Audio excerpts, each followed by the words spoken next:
A hidden world of childhood pain. When we were playing hide and seek, he used to follow me to where I was hiding, and that's where it all started. A huge increase in reports of children sexually assaulting other children, even in the classroom. And I felt him come close to me, and we had skirts on, our school uniform, and he put his hand up my skirt. Tonight, they tell us what happened in their own words. I went to the loo to, check on my hair, and then he just came in behind me and locked the door. How some adults failed to protect them. They never really took it that seriously. They'd just kind of roll their eyes and be like, oh, what now? And how even reports of sexual violence by primary school children are increasing. She burst into tears. She said, "I just want him to stop hurting me."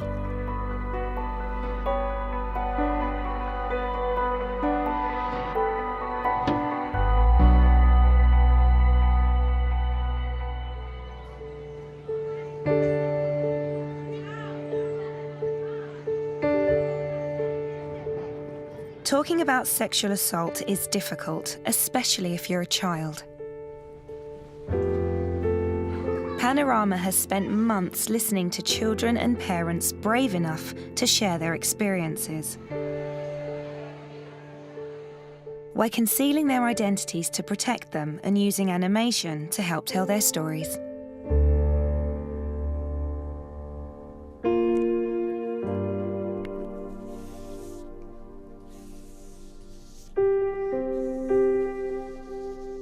I was in the same classes as him, and outside of school we used to socialise a lot.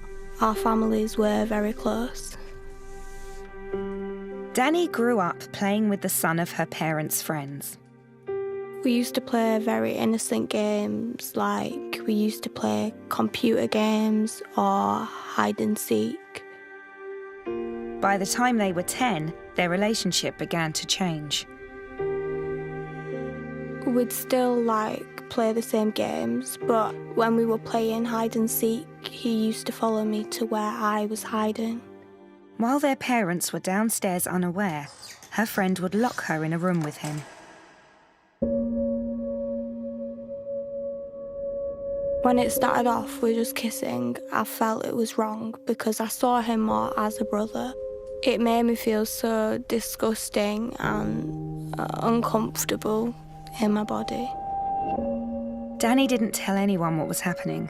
She was ashamed and didn't want to ruin the relationship between her parents and their friends. He would first touch me when I was still clothed, and then he would go under the clothes until it progressed into him forcing me to do stuff to him.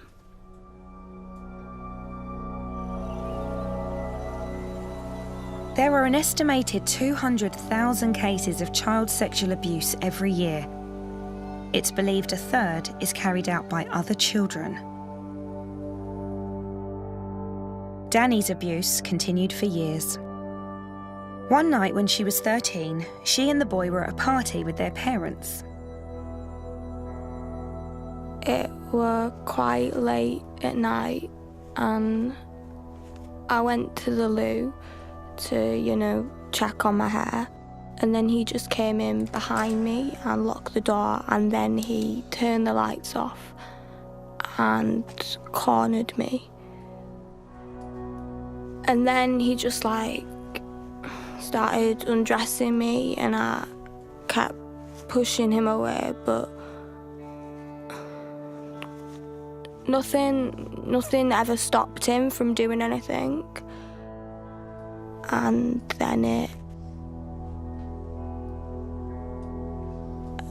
then Danny was forced to perform oral sex.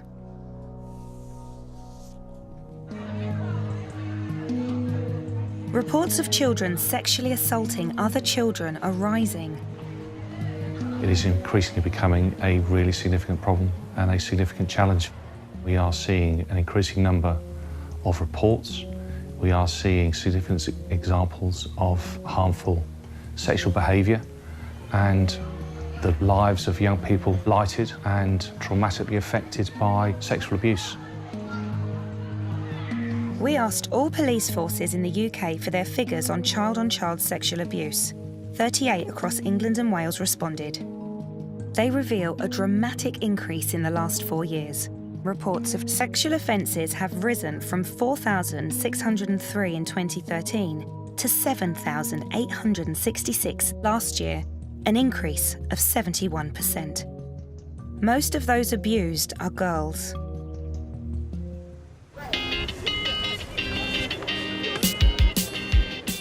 Young people are increasingly living their lives on social media, never far from their smartphones. Young people now have got access to inappropriate content. And it's not just pornography, it's dating sites, social media, and a lot of that content normalises negative attitudes, negative behaviours. We spoke to teenagers from across the country who told us that many are sharing intimate photos of themselves.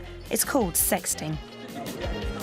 So sexting is happening, it's relevant, it's happening everywhere.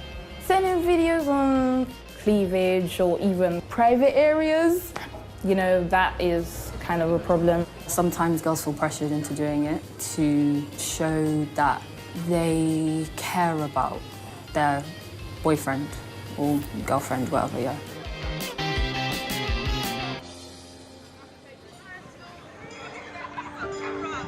It's illegal to send or possess explicit images of an under 18-year-old. But teachers say it's become normal. Before somebody's actually said, I love you, or I really care about you, they've sent a naked picture. And I think that's where things now are very different to how they were in the past and most parents' childhoods. If you don't do what everybody else does, then there's something wrong with you. When Emily was 15, a boy in her year started messaging her. It'd just be general talk at the beginning, like, what are you doing, how are you, things like that. Then he wanted photos. He'd asked me to send sexual pictures for the exchange of his sexual pictures, but I'd say no, and I'd just almost laugh it off. But he wouldn't stop. He'd message me, telling me he's obsessed with me. I'd say things like, you're getting weird now, it's a bit stalkerish, and he'd be like, I know, I can't get you out of my head, and things like that. One day at school during an art lesson, Emily and the boy were at the back of the class. The teacher was busy at the front. The boy had a ruler,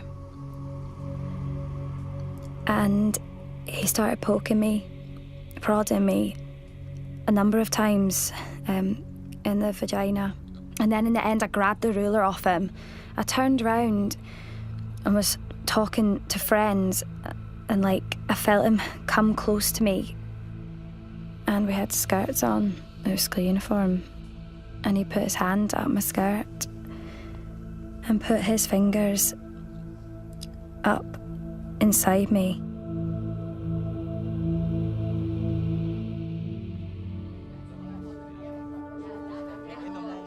Emily is not the only child to be sexually assaulted in school by another child. Over the last 4 years, there have been 2,625 reports of sexual offences by children on school premises. 225 of these were rapes.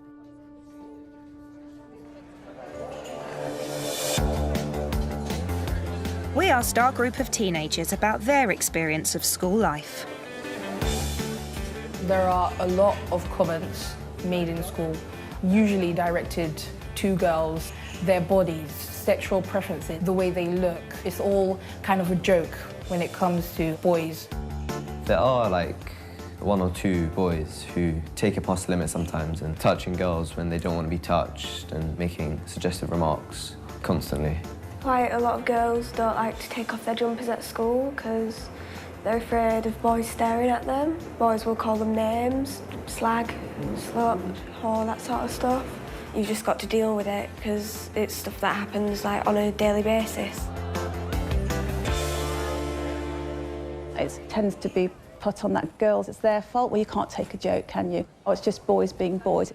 Name calling, it's just like slapping bums. That's not really problematic, is it? It's very difficult for young women to respond to that.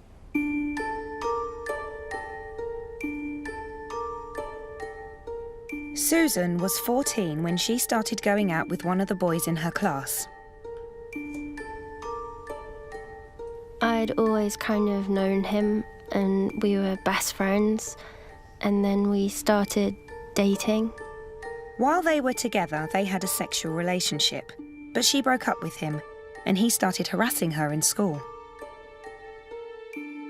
So we'd just be in a lesson and he'd either be sat too close to me, hands on me kind of thing, and they could see I was a little bit like, because I've always been I like my own space. They'd ask him to move or he'd be asked to leave the classroom, but nothing actually happened.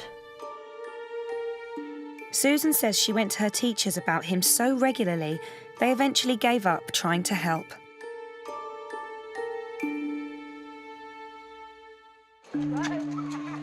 But if problems in the classroom aren't dealt with, they can follow children beyond the school gates. There were times at parties and we'd all get drunk, and this one time I was really drunk and he took advantage of that. Susan was at a party when she ran into her ex. She was 15. He walks past me and he's trying to touch me down below, and I'm just like, what? I'm like, what's going on? And the next thing I know, he's just like dragged me out, and I don't really remember much of that night. But I came away and my clothes weren't on properly. Susan knew she'd had sex, but didn't realise it was rape.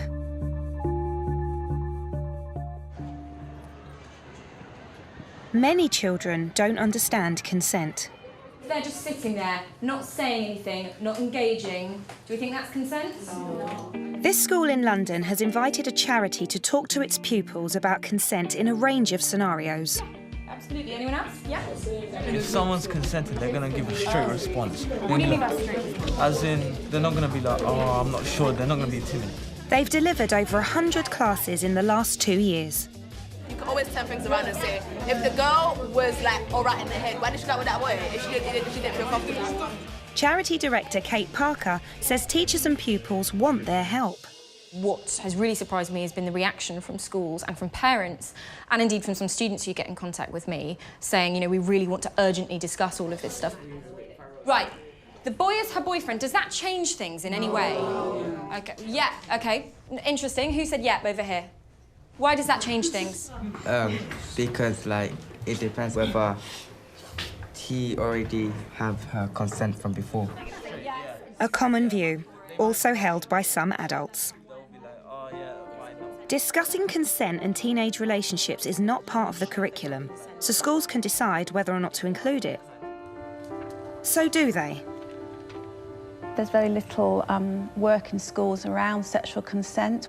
Young people just don't understand what it actually means. The influences now tend to be around online pornography, how that portrays what sex is about, how to do sex, and often sexual consent is really missing in that. Susan says she was never taught about consent, and it wasn't until she described the night of the party to her teacher that she realised the boy had raped her. It didn't really hit me that that's what it was until I told the teacher. So I didn't think I was telling her anything crazy. I just thought it was a bit wrong. She says her teacher didn't do much to help. She just offered me advice on how I can stay away from him. There was no talk about the police or telling his parents or taking it further. It was only really, oh, block him or stay away from him in lesson. What should a teacher do when a child accuses another child of sexual assault? All schools must follow government guidance called Keeping Children Safe in Education. It tells teachers that if a child alleges sexual assault by an adult, they should report it to the local authority. But when a child is accused of sexual assault, schools are advised to follow their own child protection procedures. I think in the research I know that's been undertaken that many schools do not report sexual violence to outside agencies. Schools are not responding in a consistent way. Teachers say government guidance needs to be clearer. School leaders and schools want to get it right, but they're not always getting the help and support they need. There needs to be some more clarity in terms of the specific procedures that schools must take. The Department for Education told Panorama sexual assault is a crime and any allegation should be reported to the police. Susan, now 16, was looking forward to the end of term. It was a year since she'd been attacked at the party. We were finishing school, so I was really happy. We had all the summer and we had loads of plans. But her ex-boyfriend started hassling her at school. He followed her home and persuaded her to let him in. He kept trying to lift my jumper up and touch my boobs, and I'd take his hands away and I said, "Please, I just want you to leave. I'm sorry, I don't want to annoy you, but I just feel so awkward." He took my trousers off. I was on the sofa and he just forced himself inside of me. I just remember after that just kind of zoning out. This time, Susan called the police and he was arrested. Children spend a lot of time in school. The pressure of seeing your abuser every day can build up. It overtook my life and I just started to become too scared to go to school because I knew he'd be there. After 5 years of abuse by a family friend, seeing him at school just became too much for Danny. There was one day in school where I just completely broke down, and I knew then I just had to tell my mum because I couldn't do it anymore. Her mother came into school and the police were called. The boy was arrested, but he wasn't charged.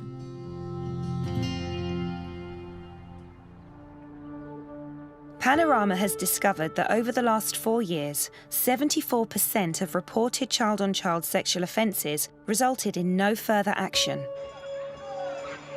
48 boys were given a caution for rape.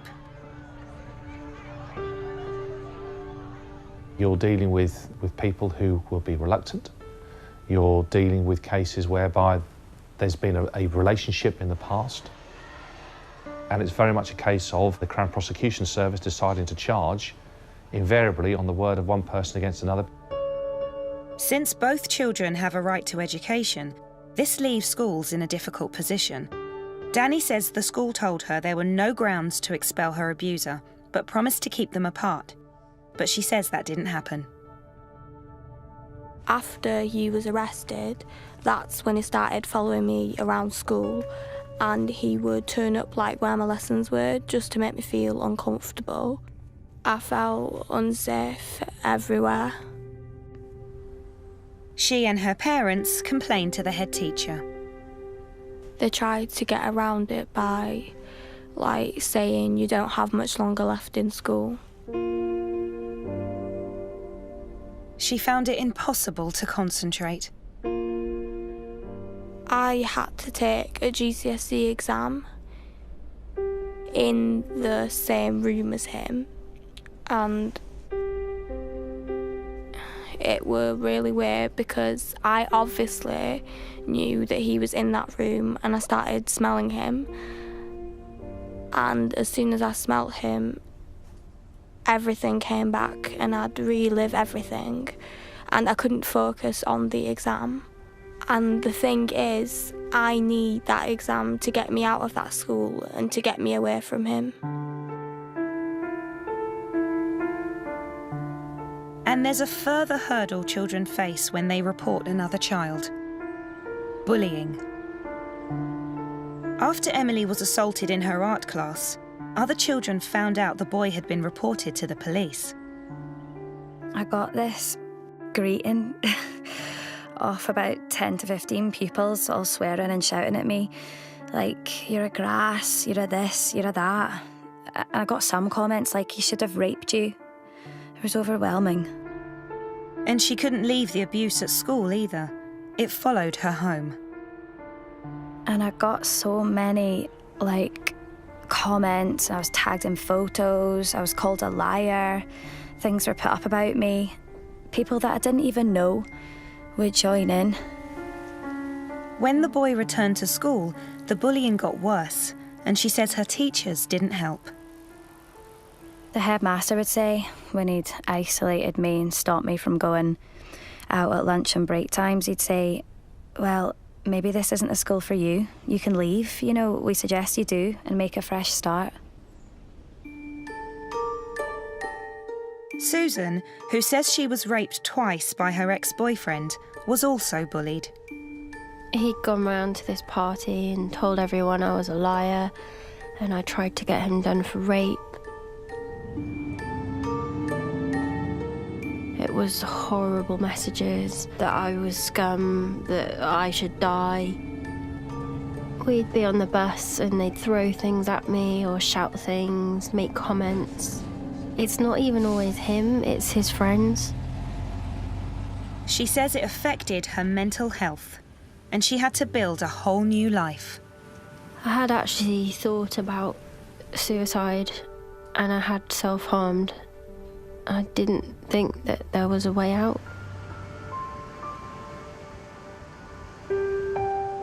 I started to make different friends that were older and wouldn't hang around with anyone that I would be socialising in my year with previously.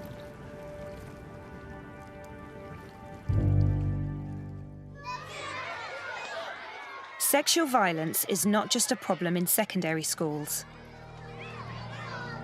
It's affecting primary schools too. James and Anna's daughter, Bella, was 6. Our daughter had lots of hobbies. So bright, so gregarious. She was always the one that if someone fell over, she'd be the first one running to them to help them. She just wanted to do things with people, always wanting to be around people, engaging with people. But she became withdrawn. Her parents didn't think much of it at first, but her mother became suspicious one morning when Bella said she needed a meeting in her bedroom with a boy in her class.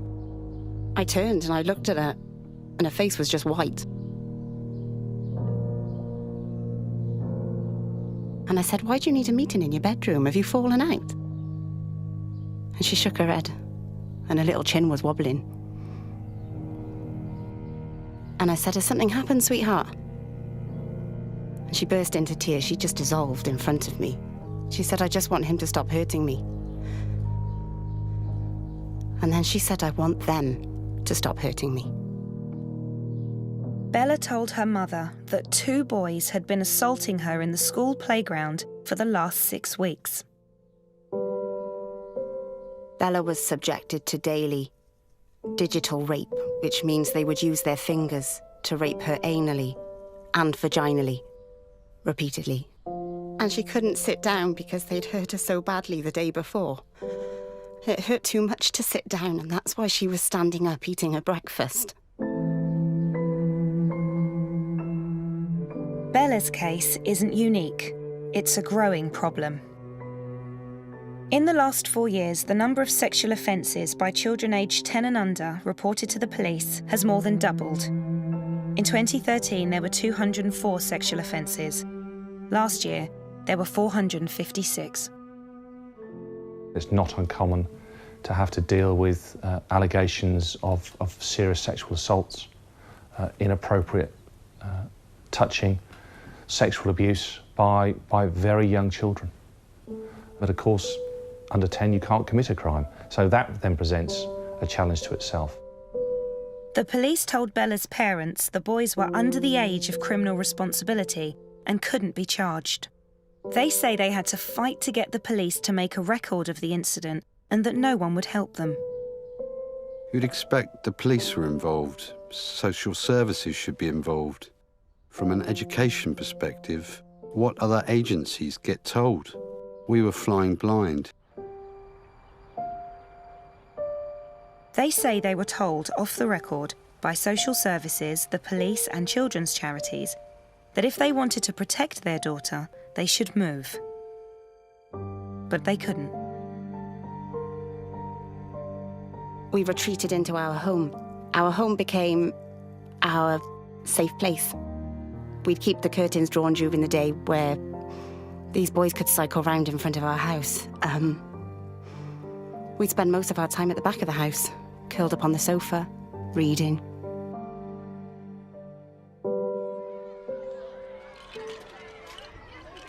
Anna says she's spoken to parents from other primary schools who also revealed their children had been sexually abused.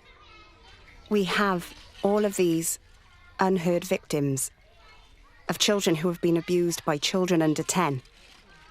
And they're unheard because there's no register, because there's no crime. Anna and James are taking legal action because they believe the authorities failed in their duty of care.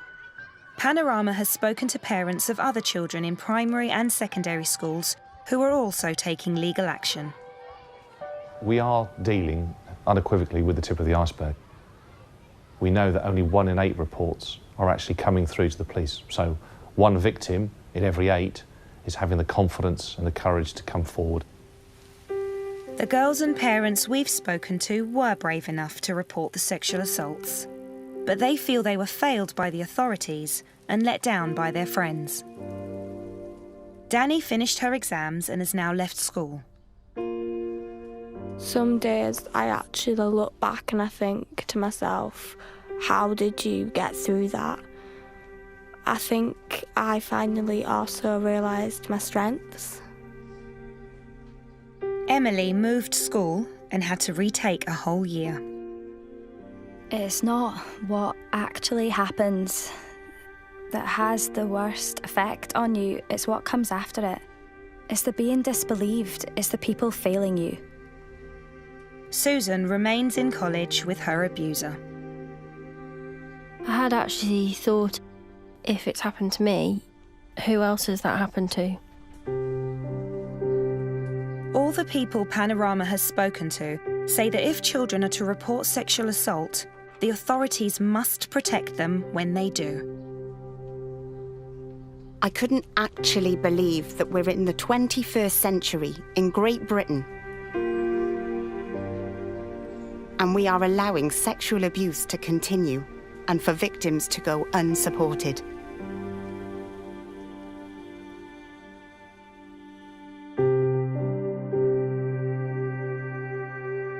Details of organisations offering information and support with child sexual abuse are available at the BBC Action Line website, or you can call for free at any time to hear recorded information on 0800 077 077.